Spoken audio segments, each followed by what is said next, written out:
want to talk about fascinating flashlights. This is a flashlight, maybe bigger than the ones that most of us have, but I know that somewhere in your house, almost certainly you have more than one. I certainly do. And what we're going to do is look at them in detail. They're indispensable until the batteries run out, but we need to know what they look like inside. We're actually going to make a working flashlight. I think you'll enjoy that. We're also going to learn about electrical circuits. We're going to learn about conductors, which carry electrical current. We're going to learn about insulators, which do not. So let's get started. Now this is an ordinary flashlight, like I hope you have one in your home. We need to have one of the big ones, and hopefully not an LED one. These will work best. Now they all are basically the same thing. Sometimes it removes, the bottom removes to remove the batteries, sometimes it's the top. This particular one uses the top. We're going to look at the anatomy of the flashlight. You know what's going to happen here. The batteries come out. This is the shell, and we're going to look at that in more detail later. This is where the light bulb is, and in this particular flashlight, we unscrew this little part right here. And your flashlight might be a little bit different, but basically they're all the same. This is the housing that reflects the light. This is the screw that holds it in, the cap, and this is the light bulb itself. Now let's try to put it back together without the shell. If you turn it over like this and look inside, you can see a piece of metal, a metal ring inside right here, and that's where the outside of the bulb rests to make the electrical contact. The bottom of the bulb will be facing this way. So here's the bulb.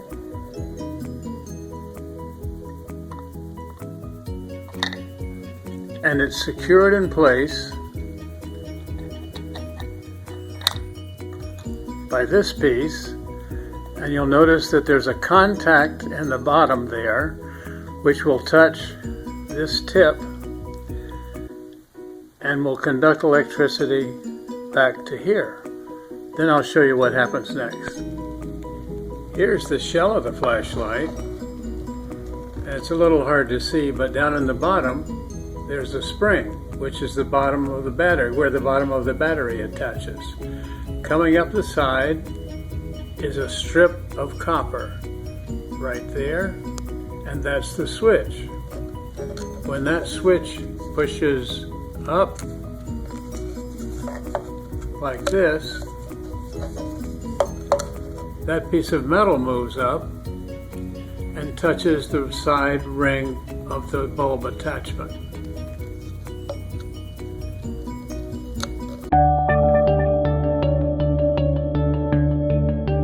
Okay, we're ready to go. You see, I've already cut out the little 1.5 by 4 inch piece. These are my pieces of aluminum foil. Start by stacking the batteries just like they were in the flashlight, with the bumpy end on one behind the bumpy end on the other, like this. And I'm going to wrap them up in the half sheet of paper, kind of tightly.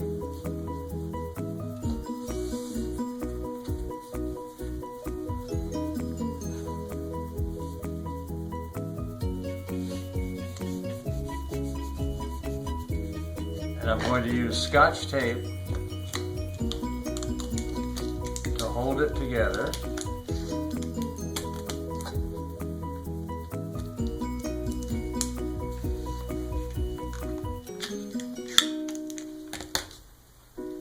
And you'll notice that it's just the right length to cover all the battery except for the ends. next part is to take the long sheet, 4 inches by 12 inches of aluminum foil, and put in it, on it, a small piece of paper. And then fold over the aluminum foil, crease it again until all the aluminum foil is used up. And you'll see what it's going to be used for in a minute.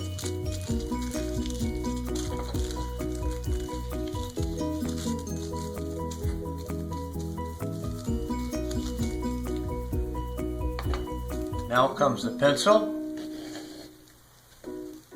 And the Scotch tape. There's a little hole right there. Right in the middle, I'm going to make a hole with a sharp pencil, like this. And the hole should be about as big as the pencil. Next step,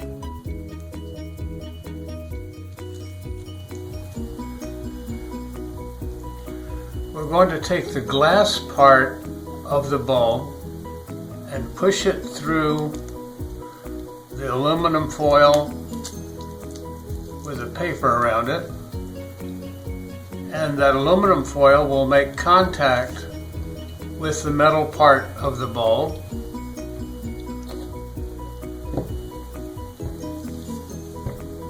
And the little bump on the battery, positive side, will make contact with this.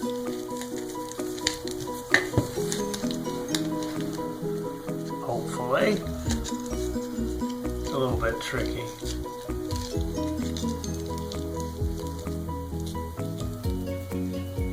And we'll secure it with Scotch tape.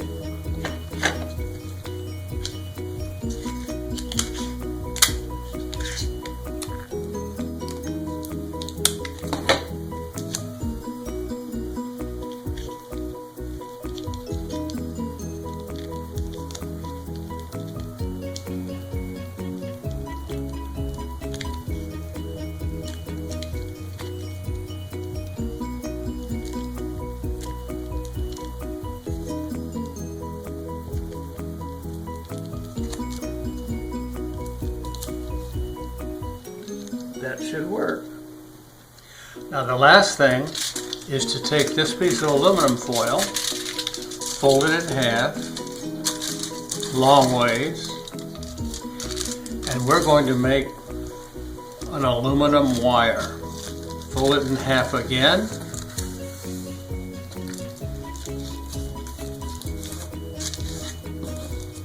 and even one more time.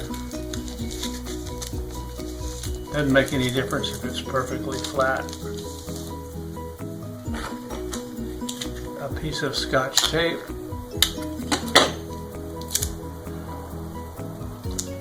To have it make contact with the bottom of the battery, the negative side. There we see we have recreated the flashlight.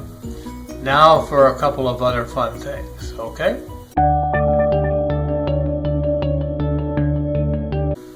Now we've made this wonderful electrical device, sort of like a battery without a shell, and we know that electrons are circling around, lighting the light.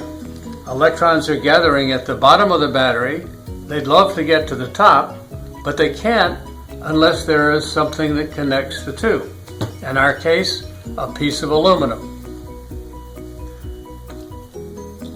Now what I want to do is to show you a few things that might or might not conduct electricity. And to make that easier, I'm putting an electrical connector on one end of the aluminum foil.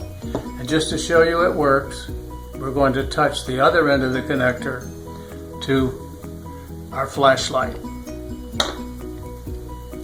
So what do you think would happen if I take a washer made out of pure copper and let that be the conducting piece between the connector and the foil. So obviously copper works, which we'd expect. Most wires, electrical wires, are made out of copper. Now, here's a washer made out of pure zinc. So what do you think will happen now? Zinc does very well too. So copper and zinc work.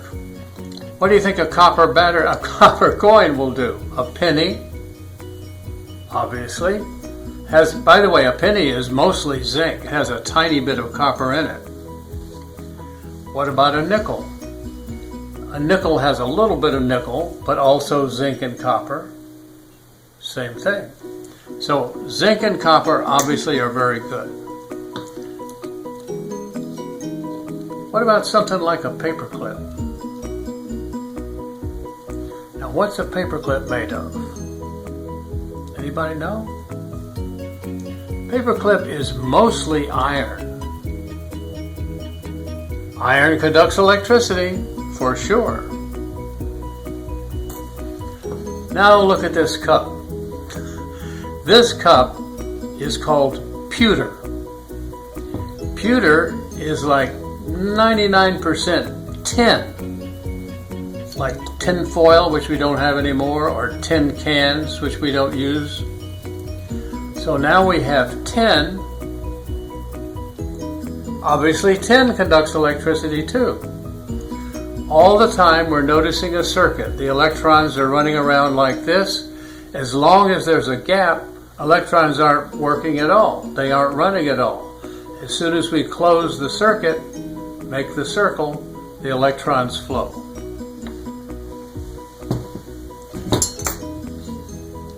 Two more things. Three, actually. One of them is we're going to test a brass key. What's brass? Brass is mostly copper, so should it work? What do you think?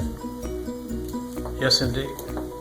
Now, on this same ring, I have a key in the shape of a key made out of rubber. What do you think will happen now? You're right. As a matter of fact, rubber is a compound that's used to keep electrical current from flowing. It is what we call an insulator. So mostly hard, shiny things are conducting electricity. We call them metals. Now here's a piece of something that looks like gold foil, and gold conducts electricity really well. Now that doesn't work. And the reason it doesn't is that's not metal. That actually is plastic.